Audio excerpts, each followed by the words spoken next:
Day 2, Apparel Textile Sourcing Miami. Day 1's always been a little bit more trade focused, a little bit more focused on the global scale of sourcing and supply chain. Today we shift gears and we focus a little bit more on the creative aspect of the apparel industry, from brand management to retail to any other number of things that we're going to be talking about. We also have a fashion show today at 1 o'clock, so that'll be exciting. So we're going to get started with our first seminar. This speaker is one of the most knowledgeable individuals I've ever encountered in the industry. He's held C-suite positions at companies like Billabong, VF Corporation, and Guess. So, and he's also a personal mentor of mine, an old college professor as well, and a very good presenter. So please welcome Jeff Streeter, Managing Director of Go Global Retail. Welcome, Jeff. Thank you, buddy. Thank you. All right, so morning to everyone, and thanks for coming here to start your day with me. I'll pull this back a little bit. So, every year for the last 10 years, there seems to be a lot going on with technology that's changing our industry. And retail continues to change significantly. And the impact on the supply chain, which I'm not going to talk about as much, or on omni-channel service or omni-channel sales, or on a variety of logistics opportunities that have happened, are all being driven by technology. And it's really exciting if you embrace it. And I know that the other side of the room, with the millennial theater, they're embracing it maybe in a different way than the strategists that are in this room, but it's all good. It's a matter of embracing technology. And I'm going to try to focus on technology today and how it's going to power retail growth. And I'm going to start off with a question. So, does everybody know what this is? No, I didn't mean the bed. Does everybody know what Casper is? And they are an example of disruption. Disruption in an industry that was ripe for change. And if we think about other industries that are ripe for change, that have changed along the way, think about what Warby Parker did to eyewear and how they changed it. Think about what's happening in this cosmetic space, whether it's with the wellness play or with your ability to use a phone and to be able to look at different applications on your face. And think about how disruptive that is. What these guys did was really disruptive. They shipped a bed in a box, and they kicked ass with all of these big-time people that are listed up there, these brands. And I'm not from the bedding industry, and I don't think many of you are in the bedding industry. Maybe you are. Maybe you're that of a generalist.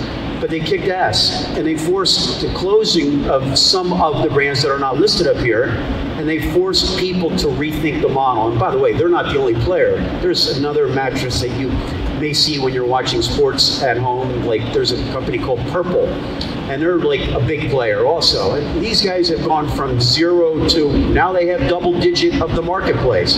They're disruptive. They have, the shakeout was severe, and the impact was severe of what happened in the industry. And now they have, as you probably know, shop and shop with Nordstrom's, and they're smart. Nordstrom's is really good. And they've now started to open their own stores. Disruptive. So I tried to capture, and I had a speech, but then yesterday with my panel, with Scott Conan and Wayne Buchanan, we talked about supply chain, and with Julie Hughes and with Tom Travis, there was a lot of rich content yesterday. So I threw the speech out and wrote this last night, and I just captured this. There's no volume. Retail names, you know them. Thank you. JCPenney, Kohl's, Nordstrom. Weak financial outlook not helping any of the retailers. Michelle Grant is with us. She watches the retail industry. Let's get right at it, Michelle. Is this the end of the department store as we know them? I believe so. I believe the department store channel is facing an existential crisis. The sector has been in decline since 2006, and we really don't see the overall market size rebound? So Fox, MSNBC, Bloomberg, BBC, all the business networks are all singing the same tunes. They're saying game over. They're saying it's about the disruptors. And there was a lot more to this, and they talked about other brands that they felt were going away, but the message, and this was just capture, the message is death to the department stores. Really? Really? Death to the department stores. Could Macys, JCPenney, and others go away? Could Macys really go away? I don't think so. But what about other national chains? Do you know how many stores Toys R Us had? There's a Toys, I don't care where you live. You go to Toys R Us. That was a big box. Gone. And the other ones, I thought the Limited was iconic. I thought they were ahead of the pack. Gone. The Sports Authority, gone. And there's going to be more. Why? It's complex. I'm not going to solve that.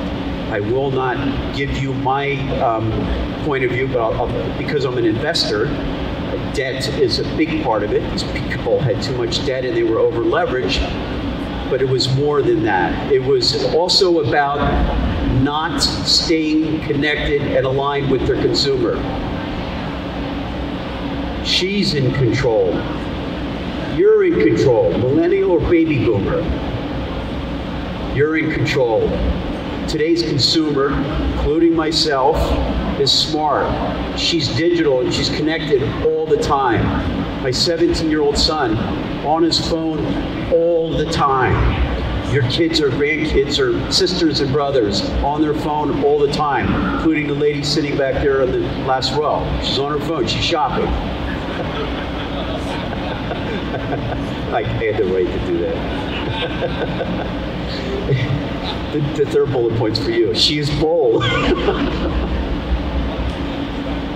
So this is really about the consumer today. And the consumer today, regardless if you're young or if you're not young, we don't want to be told what to buy. And my friend Scott, who was here yesterday, who worked at Macys and worked at Kohl's, and we laughed about their theory, their merchandising model, their assortment plan. Stack them high and deep. They would bring in, literally in an A store or an A+ store, they would bring in 96 pieces of a particular item and stack them high and deep. Did they expect to sell them? Not in the first 3 months.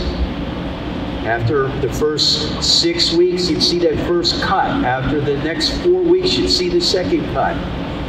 And that was their model, and it still is their model. And unfortunately, that's the model that America has come to love. Give me a deal. Give me something that I feel like I really got a good deal. And it's sad, but it doesn't have to be that way. As we talked about yesterday in my panel with Scott and Wayne, the Zara model or the Fashion Nova model, it's scarcity. And if they think they could sell 24 pieces in a door through some type of a markdown cadence, they bring in 12. There's no markdown cadence. They push it out. Their inventory turns, which the average retailer inventory turns, you all know, if you have inventory turns of 4, you're reasonable. You're reasonable. You have inventory turns of 3, okay. You talk about it in board meetings. How about inventory turns of 12 or 18 or 24 or 52? Fashion Nova. You turn a product every week. That's an incredible model. Back to Macys. Herald Square. Most incredible store. We've all been there. Did you hear this news? Macys is going to build 54 stories on top of it. They're going to build a skyscraper, residential. For all the well-heeled New Yorkers that would like to live in Midtown on top of it. It's an interesting model. That building is worth billions, and they keep their store. They build a 54-story skyscraper. By the way, they wanted 108. The Empire State Building is about the same, right down the street. And now what do they have? They have more shoppers, but did they solve the problem?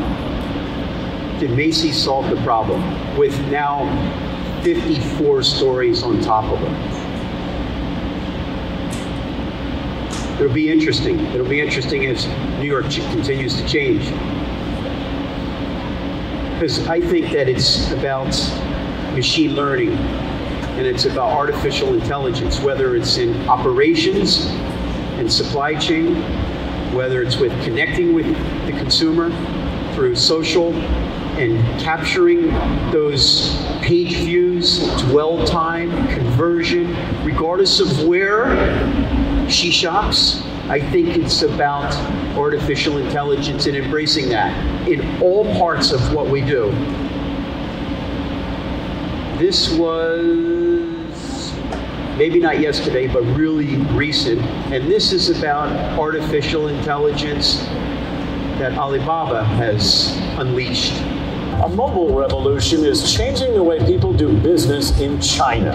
Companies there are integrating brick and mortar stores with cell phones to create a more high-tech consumer experience. That's because China says 98% of its web traffic comes from cell phones, compared to just over 40% in the US. Then Tracy shows us how that's changing the way people shop. It's lunchtime in Shanghai, and there are plenty of cooks in this restaurant's kitchen. But when the food is ready, you won't see any wait staff. Instead, dishes are delivered by these robot pods on a high-tech track that quickly guides them to their destination. I've never seen anything like this before. Have you seen anything like this before you came here? This customer says this is so classy and fun, and the food is delicious too. The robot restaurant is inside a rapidly growing Chinese grocery store chain called Hema, that's Hippo in Mandarin, where almost everything is done digitally. It's owned by Alibaba, one of the largest e-commerce companies on the planet. It also owns Alipay, the most used digital payment service in China. Its chairman, Jack Ma, is now trying to reinvent brick-and-mortar retail by fully merging it with e-commerce, designing physical stores around our smartphones. He calls it New Retail. New Retail. He calls it New Retail. There were so many.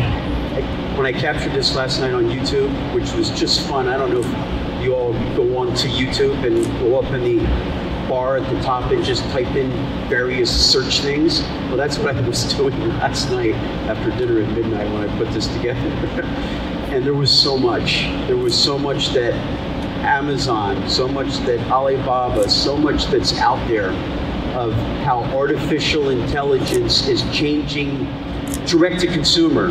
And often we, assuming that you all are in some aspect of the apparel textile industry, when we think of direct to consumer, we think of apparel textile. Well, direct to consumer is food and beverage. Direct to consumer is eyewear and accessories. Direct to consumer is skincare and wellness. It's everything. Anything where I have a goods or service and I sell it. And so there was so much. It was really, really exciting. And so what is new retail? I like to think of it as where there are no rules. And whatever's been done in the past, try something different. In this day and age, why go copy somebody even if they're successful? Why? Because there's so much out there to use in terms of technology and how to connect with her. whole see it now, buy it now, I think is very interesting and certainly underdeveloped. And that concept is, as you all know, a runway like this in New York or Milan or wherever, and a person walks and is wearing a new item from John Barbados or Gucci or whoever, and that item has a tag, and that tag is style 1, 2, 3, 4, and you at that moment can buy item 1, 2, 3, 4, and they're showing it for the first time. That's certainly underdeveloped, and it's more of about an opportunity to get buzz and influence, but it's happening, and I'm sure you've heard about it or read about it, and it's happening more and more, especially with our smartphones, where you see an influencer and you can mouse over the influencer what he's wearing, and you could, with that your finger, you can see that that particular item that Jeff's wearing is a such and such shirt, and I can buy it. See it now, buy it now. It's happening. Virtual reality shopping from home, where you have the ability to look at yourself in clothes. It's coming. I've used it. I've tried it with the I can't think of the name of it right now. It's not Equinox. That's a gym. What is it? What's the name of that? Does VR? Oculus. Thank you. I've had a chance to use that and to shop. It was interesting. It was very interesting. And then rapid delivery, the question is, how fast is rapid delivery? In greater Los Angeles, where I live, we have something called Postmates. In greater New York, they have something called Postmates, where I can go online, I see something, and I can have it delivered to me very quickly, very quickly. In China, what I cut off of the back half of that Alibaba video was there was a grocery store, think Whole Food, and Amazon will probably go here, I would think, where an order comes in electronically, an order is picked by somebody in the store, and Amazon, I think Whole Food does that right now, but it was the velocity. In the video in greater Shanghai and greater Beijing and in the major cities, they were picking fruits and vegetables and dairy and other things in a supermarket, and they were delivering it in 30 minutes. Now, I question that, because you've been to Shanghai or been to Asia, traffic jams traffic jams are absolutely brutal, but that's what they're talking about. And then S-commerce. In S-commerce, I think you all know that, and that's using Instagram and Facebook and Pinterest for social. So the opportunity for a product, whether it's a self-promotion, my company, my brand, wanting to show these jeans, and want to show these jeans on my Instagram self-made account, where you then could buy from that. And that is S-commerce, social commerce, and it's happening in other different ways that are touching. And then the last point there that I thought was interesting, and this was a random data point, but I grabbed it, is that 68% of consumers in China say that their shopping choices are influenced by social. So don't make your own decision anymore. Buy what your friends are going to buy. That's what they're saying in China. You don't do that, right? I don't. And what about celebrity endorsements and influencers? Yes and yes. I think you all have heard about the Rihanna collab with Adidas. That has just exploded. And now Rihanna and Adidas, they have a legitimate thing, launch, new product offering going. Is it not Adidas? Is that what it was? Was it somebody else? It was Beyonce? Okay, thank you. Thank you very much for that clarification. So they can be quite expensive. I know while at, and maybe this is a little bit different, and maybe this is a combination of endorsers or influencers, but at Billabong, we had we had world-class champion surfers that would wear our product, and they would surf in our product, and that's how we got notoriety, and that's how we were legitimate. And it happens in all industries. And then influencers, and by the way, there's a panel here at 12:30 today. That's right before the fashion show, and they're going to talk a lot more about it. But I think the whole thing with influencers, because for me, celebrities are famous people that are being paid a lot of money to endorse a product that they may or may not like. Influencers often are not being paid a lot of money, maybe even just getting product. I was at a conference on Thursday last week in Los Angeles. It was a Marco Retail Symposium, and they had 4 influencers on stage. This was kind of cool. I got to tell you a story. They were all college girls.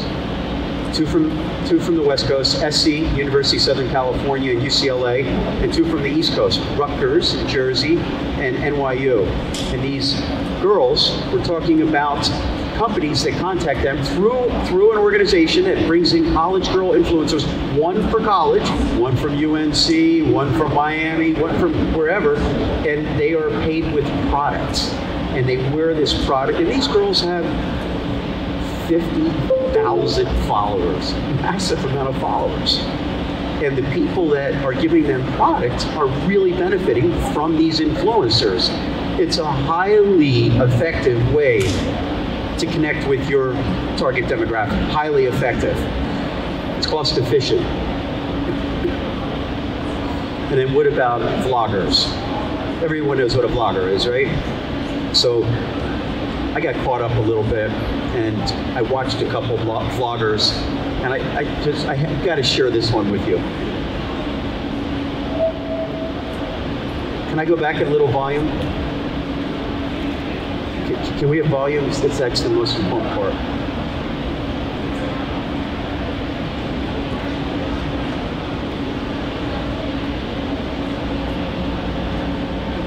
Hello guys, so today we're going to talk about glasses for different face shapes. I heard so many things that I'm not agree with in that system, so I have my own viewpoint. I'm going to show you now different examples of the glasses, examples of faces with the glasses from one USA side that I'm going to leave the link down below. My system of the faces is this. There can be oval faces, softer and sharper. There can be wider faces, softer and sharper. And there can be longer faces, softer and sharper. I think that's all we need to know, what different kinds of glasses do to that piece. You should saw the rest of the video. She had 547,000 likes. Think about that, Rap. 547,000 likes. I would say that's effective. I don't know if she got any money, but think of the influence of that for your product, and rather than you telling your story, connect with, and when I looked at it, I thought, oh man, it's not really that good. I didn't like it. I watched it twice, and I thought, geez, it went so fast, it was choppy. She's a rock star. Get other people to tell your story. And then the whole idea of cross-border shopping. And there's been a lot of conversation about that, and for those of you that have brands and products, I would highly recommend pursuing this. Cross-border shopping is exactly what it sounds like, the ability to take your product and ship it to the UK, Germany, or anywhere else. Shopping today has no borders. How many of you have ordered product from another country? How many? Everybody. Wow. I recently went on to a website where it was China Factories Direct. Factories like the factories that are in here, but they were selling business things like backpacks and attachés and travel things and luggage. And they were all the individual factories that were selling product that they made for Tumi and others. And what they did was they put an offering on their website, this multi-brand or multi-factory website, put all the product up there, and I bought a killer bag. A killer bag. If I showed it to you, you would say, I really like that bag. It was $15 free shipping, but I got it in 6 weeks. Excuse me, 6 weeks. So there's an opportunity there. Well, my bag is killer, and every time I carry it with me, it's an attaché, I get a compliment on it. But that will change. We have been, with several people here, been talking about there's got to be an opportunity, especially think about the other stage, all those young designers, young people with ideas of product that they want to bring to market.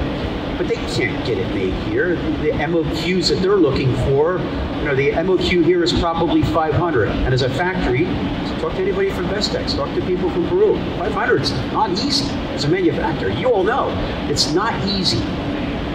But some of these people want 50. Who the heck's going to make that? Is there a model there? Is there a model for cross-border shopping? I think so.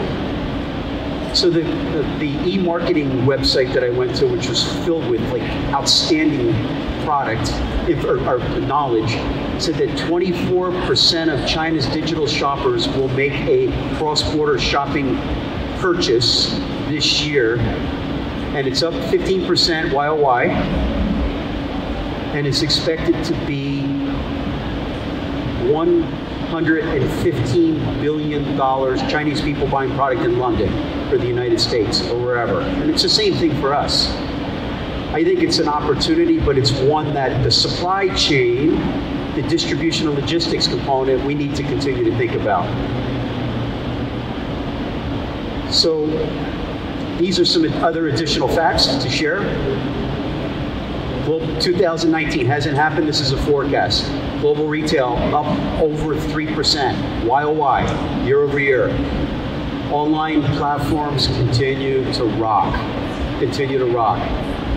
E-commerce sales in the United States right now sits around 12. I think you all know that. Of all the business done in the United States, retail, it's 12% online. 12%. It's expected to go all the way up to maybe 15. That's a big freaking deal. That's a big deal. Europe is more aggressive, especially the Brits. They shop online. The Chinese, 30% of all commerce, 30% online. My website right there that I listed, entrepreneur.com, was one of many. There were so many sites that talked about this. But think about that. Think about the amount of business that's being done online as compared to brick and mortar stores. And what do we, those of us in the supply chain, have to do? Well, as I started this, it's about technology. It's about embracing technology as an enabler to power cross-border shipments, to be able to power unified, that's a typo, that's unified commerce. Unified means brick and mortar, unified commerce, brick and mortar, online, social media, unified commerce, and to work collaboratively with my vendors. So my system tells my vendors what I need. They see my demand. And using Internet of Things, machine learning, artificial intelligence, all really big things. So in summary, these are my big takeaways. The pace of change will continue to accelerate. Consumers, we know this, are demanding, savvy, product and trend life cycles. We talked about it, not just Fashion Nova and Zara, it's shortening. Nobody's working on a 12-month design calendar anymore. Nobody. That's death. Brick and mortar expansion is dried up. I didn't say going away. Even with 15% of our business being conducted online, brick and mortar is not going to go away. Definitely will not. E-commerce is, global commerce is as competitive as ever. And brand and retailers that invest in technology, in my opinion, will win. I'd like to end with this, which I thought was direct to consumer. Perhaps you've seen this before when you visited London.